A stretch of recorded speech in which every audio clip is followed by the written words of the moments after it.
रूपाय नमोस्तु परमात्मने। अहिंसा परमो धर्म के महावीर भगवान के संत शिरोमणि आचार्य गुरुवर श्री विद्यासागर जी महाराज के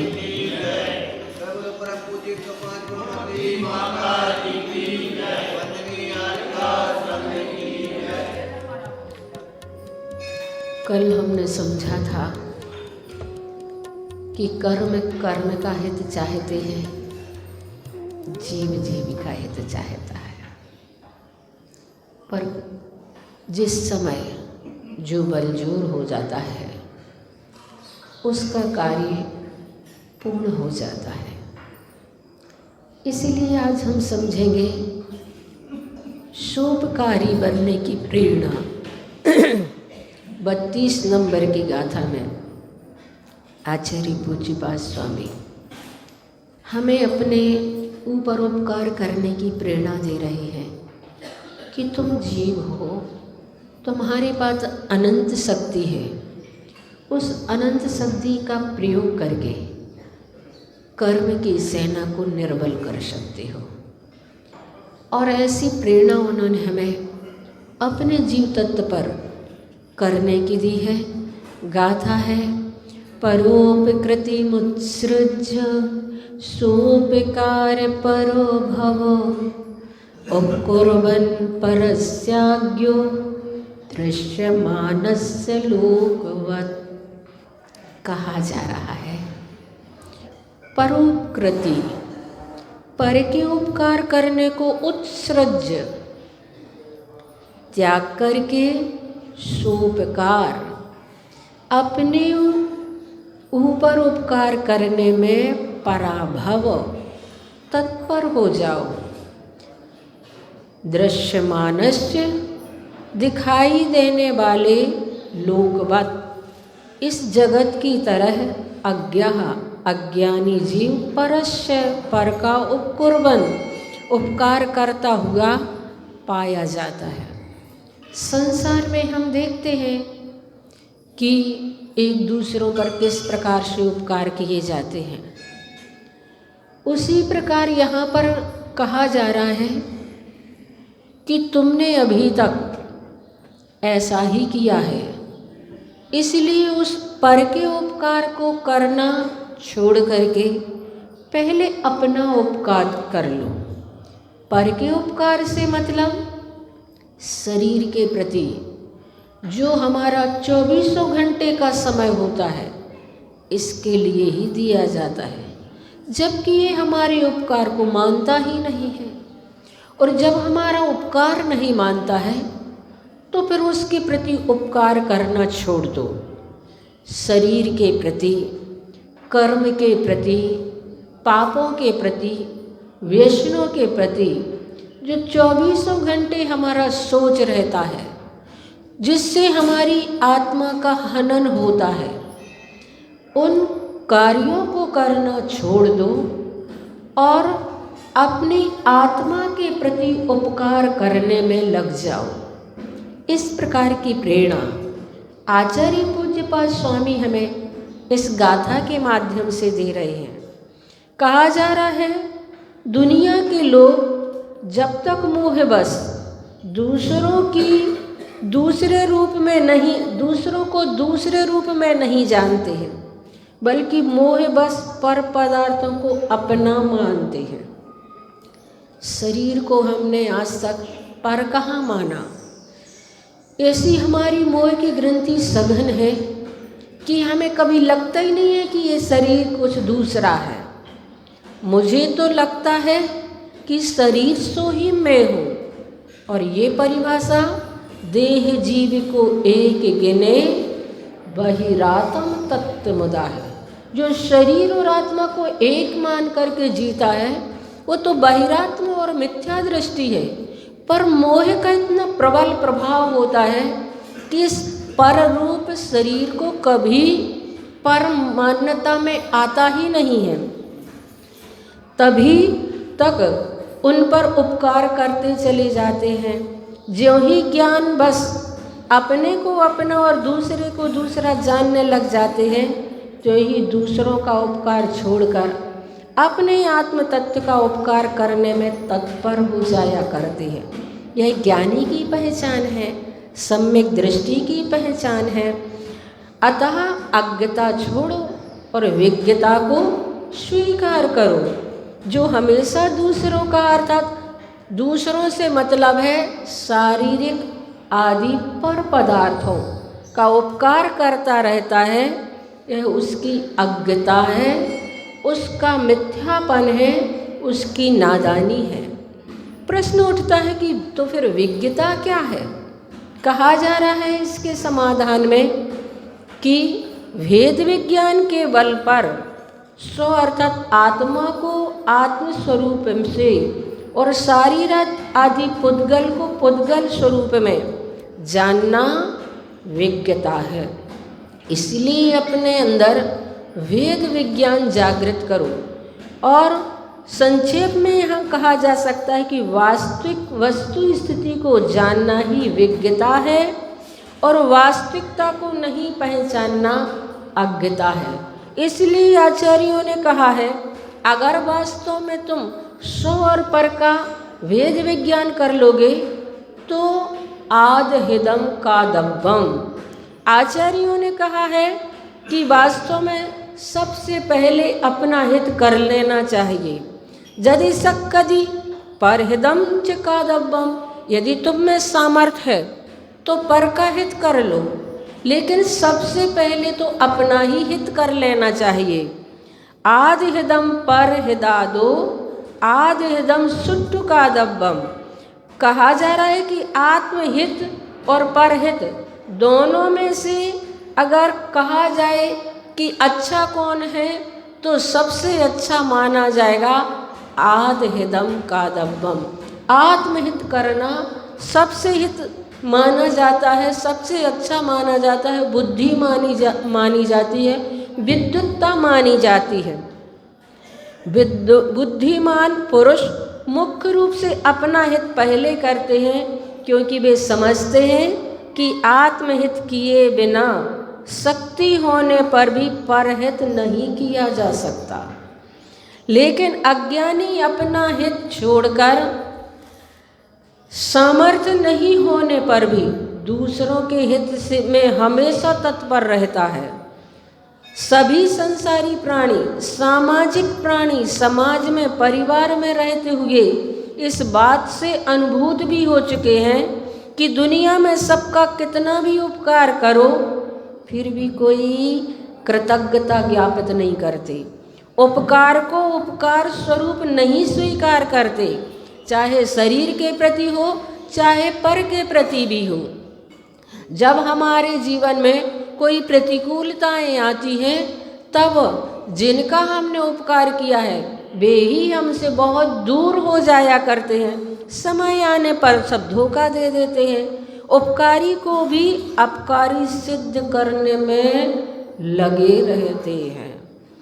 ये फिर भी अज्ञ प्राणी को यह बात अपनी ही अविद्या और मोह के कारण समझ में नहीं आती। कितनी बढ़िया बात आचार्य श्री ने कही कि वास्तव में संसार का ये स्वरूप है। भले ही तुम किसी का कितना अच्छा करो लेकिन दुनिया तुम्हारे हमेशा काट में रहेगी। तुम उनका उपकार करने के लिए भी जाओ लेकिन फिर भी वो तुम्हारे उपकार को भूल जाया करते हैं। ये संसार का स्वभाव है, ये दुनिया का एक प्रकार से स्वभाव कहा गया है। इसलिए महापुरुष इस स्वभाव को जान करके अपने हित करने में लग जाया करते हैं। कृतज्ञता और कृतघ्नता दो चीजें हुआ करती हैं।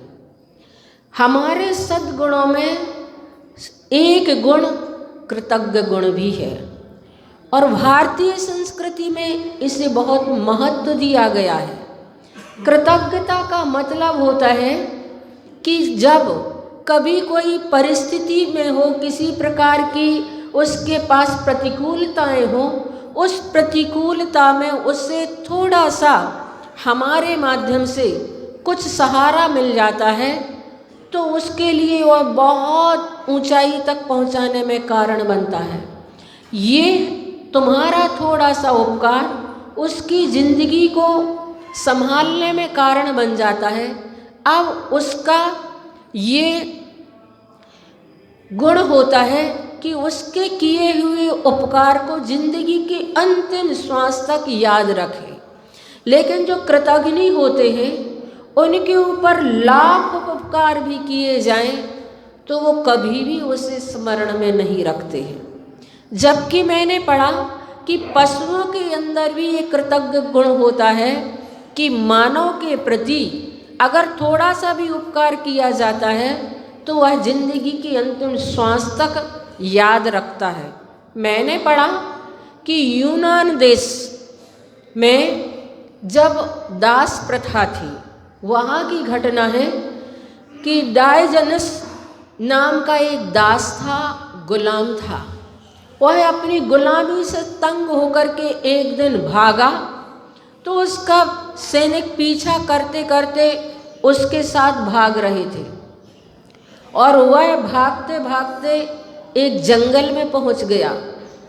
जंगल में जैसे ही वह पहुंचा तो उस डायोजनस ने देखा कि झाड़ियों के बीच में एक सिंह कराह रहा है। उसकी कराह की आवाज़ उसने सुनी। पहले तो देख करके वह घबरा गया, लेकिन फिर उसके अंदर करुणा का भाव उत्पन्न हो गया और अपने भय को त्याग कर सब कुछ भूलकर वह सिंह के समक्ष जाकर के खड़ा हो जाता है। जैसे ही सिंह ने उस डायोजनस को अपने सामने देखा तो उसने अपने पैर के पंजे को आगे बढ़ा दिया। उसके पैर में बहुत तीखा और पैना सूल कांटा चुभा हुआ था, जिसकी पीड़ा उसे बहुत ज़्यादा हो रही थी और जिसके कारण से वह कराह रहा था।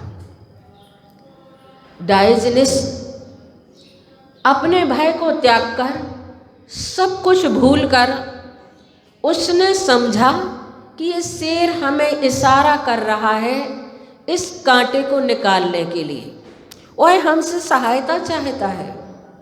तो उसने उसके उस कांटे को निकाल दिया और जैसे ही कांटा निकाला उसकी पीड़ा कम हो गई, समाप्त हो गई उस सिंह की। उस सिंह ने उस डायोजनस को बड़ी कृतज्ञता की दृष्टि से देखा और चुपचाप रास्ता पार कर लिया। कहते हैं बहुत समय बाद वह डायोजनस पकड़ा गया और जैसे ही पकड़ा गया तो उसके लिए सजा दी गई कि इसे भूखे शेर के सामने डाल दिया जाए ताकि वह इसका भक्षण कर ले, और इसके लिए यही प्राणदंड है कि भूखे शेर के सामने इसे डाल दे और चौराहे पर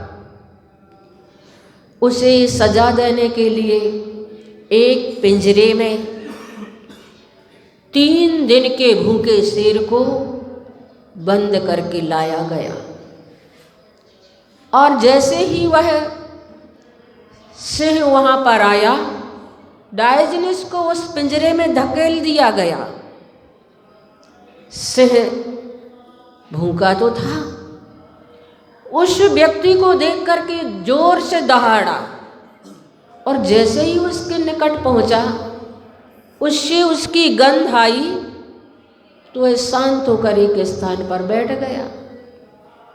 लोगों ने बहुत कोशिश की कि कैसे हो वह सिंह इस व्यक्ति को भक्षण कर ले, लेकिन सिंह तो उठा, उसने उसे सूंघा, उसकी परिक्रमा लगाई और शांत अपने स्थान पर बैठ गया।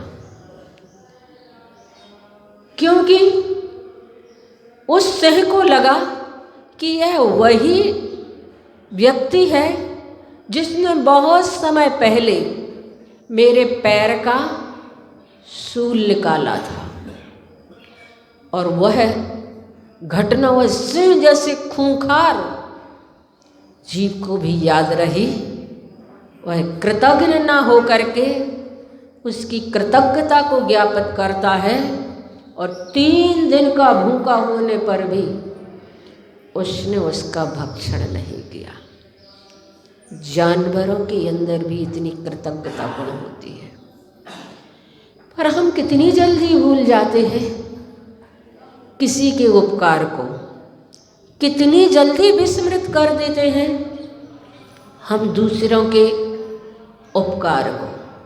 इसलिए आचार्य श्री यहाँ पर कह रहे हैं कि समय आने पर हमारे जिनके ऊपर हमने उपकार किया था वही हमें धोखा दे देते हैं, उपकारी को भी अपकारी सिद्ध करने में लगे रहते हैं। हाँ, कि हम किस प्रकार से उन्हें मजा चखा दें। पुराणों में भी अनेक उदाहरण पढ़ने को मिलते हैं, वर्तमान में भी दिन प्रतिदिन अपने ही लोगों के बीच जो वास्तव में अपने नहीं हैं लेकिन मोह बस अपना मान लिया है, जैसे कि माता पिता अपने बेटों का, अपनी संतान कब अपने ही माता पिता को अपकारी कहकर उनसे मुख मोड़ ले उसका कोई भरोसा नहीं। वृद्धावस्था में उनसे विमुख होकर रहते हैं या उनको विमुख कर देते हैं। इस संसार की बड़ी विचित्र स्थिति है। इस विचित्रता को जो समझ लेते हैं और आत्महित में संलग्न हो जाते हैं वास्तव में वे ही धन्य हुआ करते हैं। इसीलिए कृतज्ञता गुण अपने जीवन में हमेशा होना चाहिए।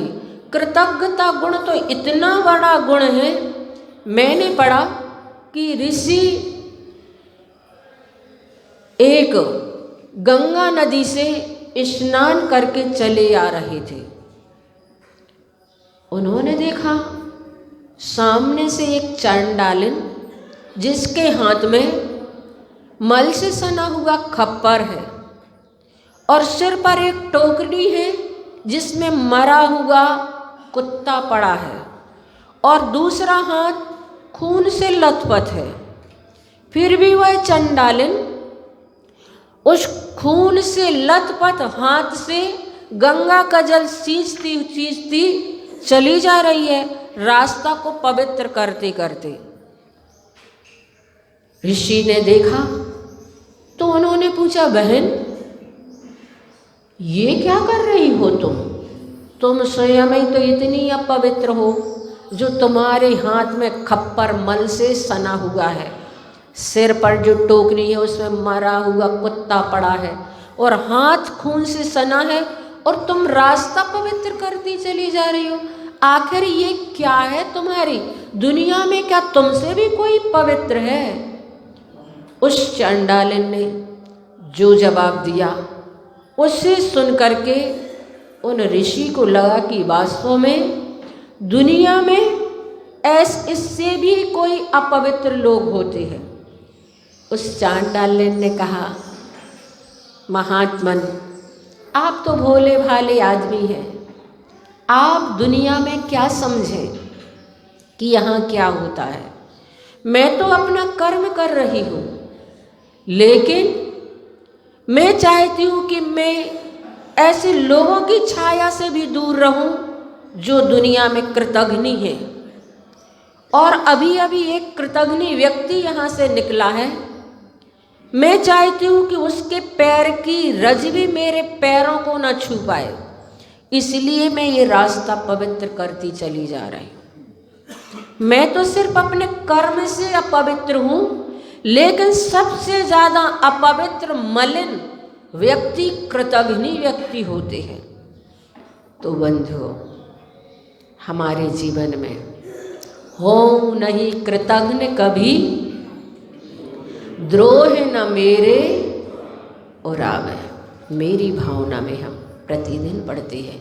इसलिए तुम्हारे ऊपर अगर किसी का थोड़ा सा भी उपकार है तो तुम्हें जिंदगी की अंतिम सांस तक उसे अपने स्मरण में रखना है और अगर तुम्हारा किसी ने अपकार किया है तो उसे तुम्हें तुरंत भूल जाना है।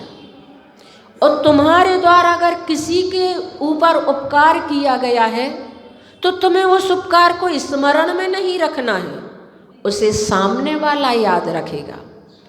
लेकिन आज हम उपकारों की लिस्ट अपने सामने रखते हैं, हमने तुम्हारा ऐसा भी किया है, हमने तुम्हारा ऐसा भी किया है, हमने तुम्हारा ऐसा भी किया, तुमने हमारा क्या किया। ये मैंने पढ़ी।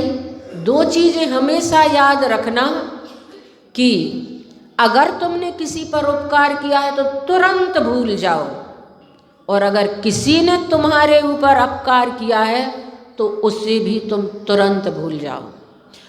तुम्हारे द्वारा किसी पर उपकार किया गया है तो उसे तुम्हें याद नहीं रखना है, उसे सामने वाला याद रखेगा।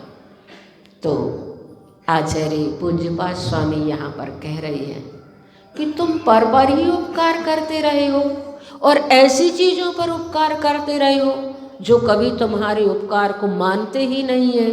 शरीर आदि संसार में जितने भी ऐसे पदार्थ हैं जिन्होंने उपकार तुम्हारा नहीं माना, अब तुम सबसे पहले अपनी आत्मा का उपकार कर लो। आचार्य श्री ने कहा है, पर को उपकारों का अब ना पात्र बनाओ भूल कभी, निज पर ही उपकार करो अब पात्र रहा अनुकूल यही, करते दिखते सदा परस्पर लौकिक जन उपकार यथा, करते दिखते अज्ञ निरंतर पर ही उपकार तथा। 9 बार बड़े बाबा का जाप। ओम ह्रीं श्रीं क्लीं मैं बड़े बाबा हम नमः। 9 बार बड़े बाबा का जाप करें।